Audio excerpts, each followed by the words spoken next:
மன்னார் நீதிமன்ற வளாகத்துக்கு வெளியே வழக்கிலே குற்றவாளிகளாக குற்றம் சுமத்தப்பட்டவர்களோ அல்லது சாட்சியம் அளிப்பதற்காகவோ வந்தவர்கள் மதுபான சாலை ஒரு பொது தொல்லை ஏற்படுத்துகிறது என்று சொல்லி அதனை மூடுமாறு கூறி மதுபான சாலைகளை இயக்குவதற்கு அவற்றுக்கு உரிமை பத்திரங்கள் கொடுப்பதற்கு யார் யார் சிபார்சு செய்தார்கள் என்ற தகவல் இன்னமும் அரசாங்கம் வெளியிடாமல் ஒளித்து வைத்திருக்கிறது. வாள்வெட்டு, கத்திக்குத்து சம்பவங்கள் இடம்பெற்றிருக்கின்றன.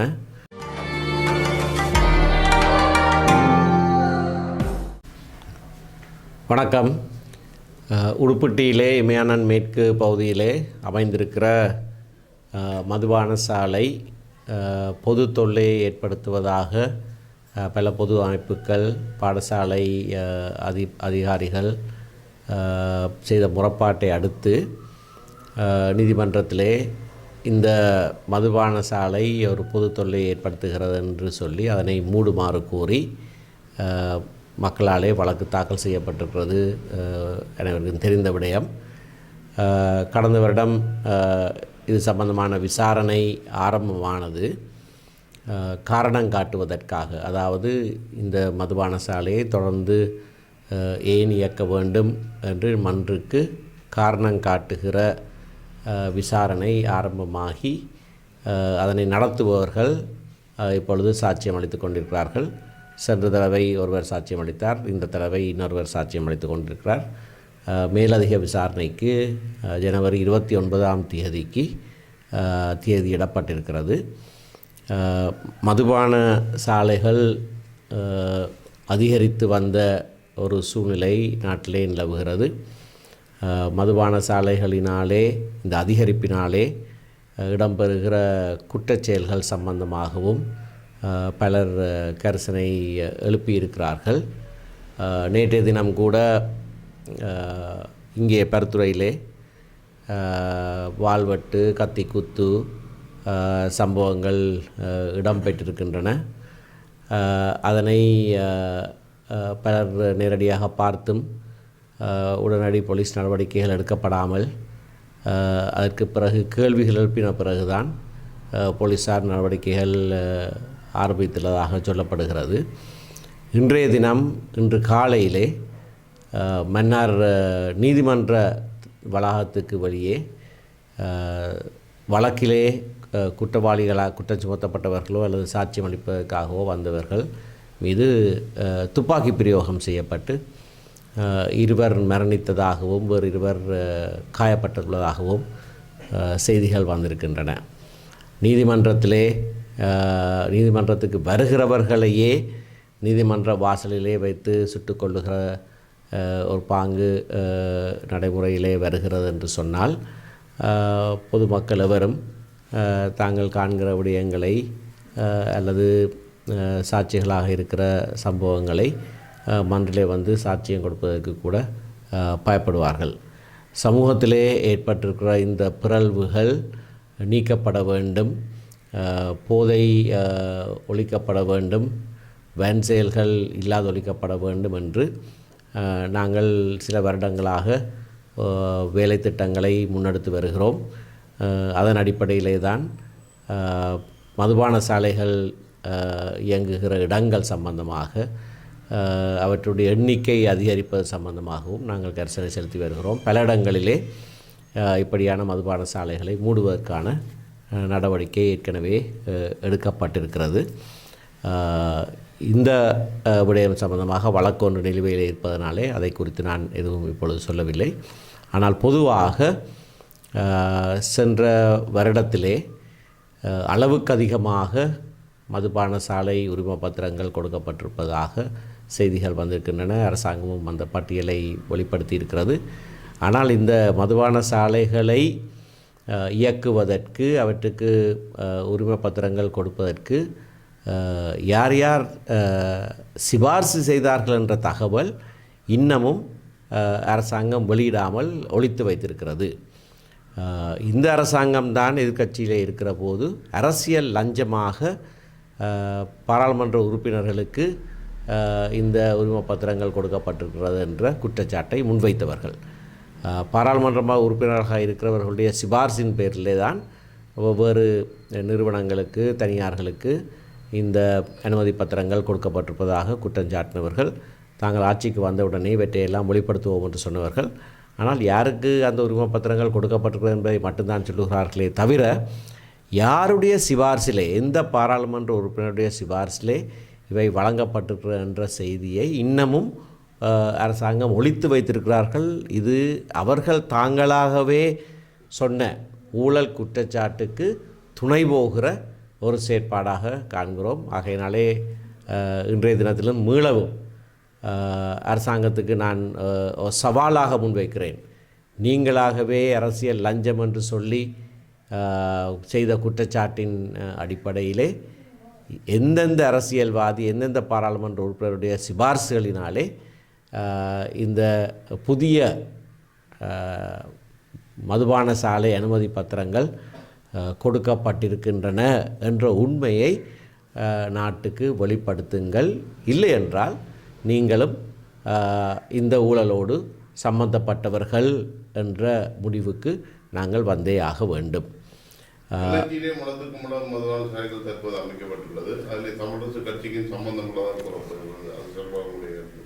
அது அப்படியாக இருக்கிறதா இல்லையா என்பதை அறிவதற்காகத்தான் நாங்கள் அந்த தகவலை வெளிப்படுத்துமாறு அரசாங்கத்துக்கு தொடர்ச்சியாக அழுத்தம் கொடுத்து கொண்டு இருக்கிறோம்.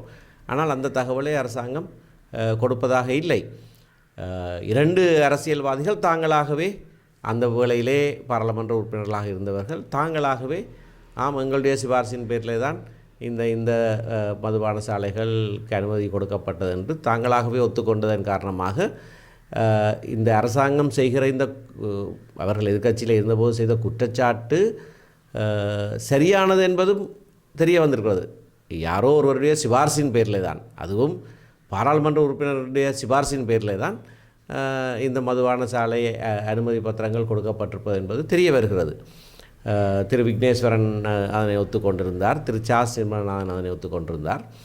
ஆனால் மற்றவர்கள் எவரும் அதனை சொல்லுகிறார்கள் இல்லை. ஆனால் அந்த தகவல் அரசாங்கத்தில் இருக்கிறது. இந்த அனுமதி பத்திரங்கள் கொடுக்கிற போது யாருடைய சிபார்சின் பேரில் இது கொடுக்கப்பட்டது என்ற தகவல் அரசாங்கத்திடம் இருந்து கொண்டும் இன்னமும் இத்தனை மாதங்களாகியும் இன்னமும் அதனை வெளிப்படுத்தாமல் இருப்பது அரசாங்கமும் இந்த ஊழலுக்கு துணை போகிறதாக மட்டும்தான் நாங்கள் கருத முடியும். ஆகையினாலே தான் திரும்பவும் அந்த சவாலை அரசாங்கத்துக்கு முன்வைக்கிறேன். நீங்களாகவே செய்த குற்றச்சாட்டு சம்பந்தமாக அந்த ஊழலோடு உங்களுக்கு சம்பந்தம் இல்லை என்றால் உடனடியாக எந்தெந்த பாராளுமன்ற உறுப்பினருடைய சிபார்சின் பேரிலே இத்தனை மதுபான சாலைகள் திறக்கப்பட்டிருக்கின்றன, விசேஷமாக கிளிநொச்சியிலே தேவைக்கு அதிகமான அளவு ஒரே வீதியிலே ஒவ்வொரு கிலோமீட்டருக்குள்ளேயே 2-3 மதுபான சாலைகள் திறக்கப்பட்டிருக்கின்றன. யாருடைய சிபார்சின் பேரில் இது கொடுக்கப்பட்டது என்பதை மக்களுக்கு வெளிப்படுத்த வேண்டிய பொறுப்பு அரசாங்கத்துக்கு இருக்கிறது. அண்மையில் அயலக பயணம் மேற்கொண்டிருக்கிற இந்தியாவுக்கு அந்த இந்திய பயணம் எப்படி இருக்கிறது? சுமூகமாக இருக்கிறது? இது அயலக தமிழ் உறவுகளோடு தமிழ்நாட்டு அரசாங்கம் ஏற்படுத்தியிருக்கிற ஒரு வளமையான நிகழ்வு. இது 4வது வருஷமாக இது நிகழ்கிறது. முதல் தடவையாக அது நிகழ்ந்தபோது கோவிட் காலமாக இருந்த காரணத்தினாலே அது இணைய வழி மூலமாக ஜூம் மூலமாக நடைபெற்றது. அதில் நான் பேச அழைக்கப்பட்டிருந்தேன். நான் ஜூம் மூலமாக இங்கே இருந்து அந்த நிகழ்விலே பேசியிருந்தேன். 2வது தடவை அது சென்னையிலே ஜனவரி 12ஆம் தேதி, ஒவ்வொரு வருஷமும் ஜனவரி 12ஆம் தேதியை தமிழ் அயலவர் தினம் என்று தமிழ்நாட்டு அரசாங்கம் பிரகடனப்படுத்தியிருக்கிறது. அந்த 2வது வருடத்திலே நான் அழைக்கப்பட்டு முதலமைச்சரையும் சந்தித்து நான் உரையாற்றியும் இருந்தேன். அந்த நிகழ்விலே யாழ்ப்பாணத்திலே இருந்து சென்ற காரணத்தினாலே தமிழ்நாட்டு முதலமைச்சருக்கு ஒரு மாதிரி யாழ் ஒன்றையும் நான் பரிசாக கொடுத்திருந்தேன். அதற்கு அடுத்த வருஷம் சென்ற வருடம் மட்டக்களப்பில் இருந்து திரு சாணக்கியன் ராசமாணிக்கம் பாராளுமன்ற உறுப்பினர் அழைக்கப்பட்டிருந்தார். அவர் பாடும் மீன் என்ற வடிவிலே மட்டு நகரிலிருந்து ஒரு பாடும் மீன் உருவத்தையும் பரிசாக வழங்கி அந்த நிகழ்விலே உரையாற்றியிருந்தார்.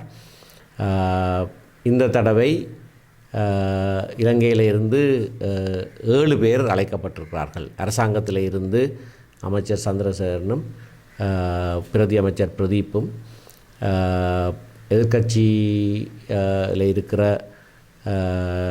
ரவுஃப் ஹக்கீம், திரு ஸ்ரீதரன், திரு சாணக்கியன் ராசமாணிக்கம், திரு செல்வம் அடைக்கலநாதன் மற்றும் நான், இந்த 7 பேரும் அழைக்கப்பட்டிருந்தோம்.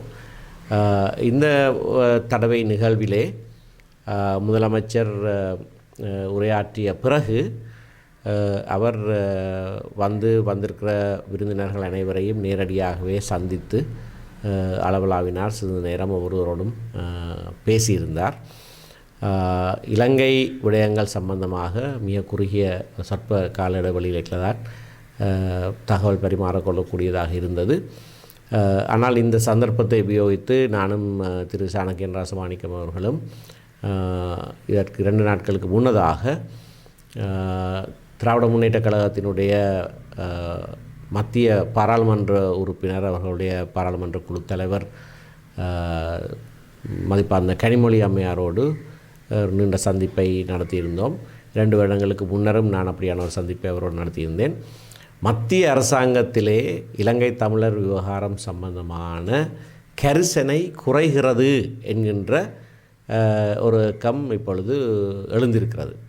ஆகவே அது சம்பந்தமாக நாங்கள் அந்த அம்மையாரோடு உரையாடினோம். ஏனென்றால் தமிழ்நாட்டிலே இருந்து மத்திய அரசுக்கு அந்த அழுத்தம் தொடர்ச்சியாக கொடுக்கப்பட வேண்டும். தமிழ்நாட்டிலே இருந்து மத்திய பாராளுமன்றத்திலே லோக்சபாவிலே இருக்கிற 40 எம்பிமாரும் திராவிட முன்னேற்ற கழகத்தினதும் அவர்களுடைய கூட்டு கட்சிகளுடையதும் எம்பிமார்.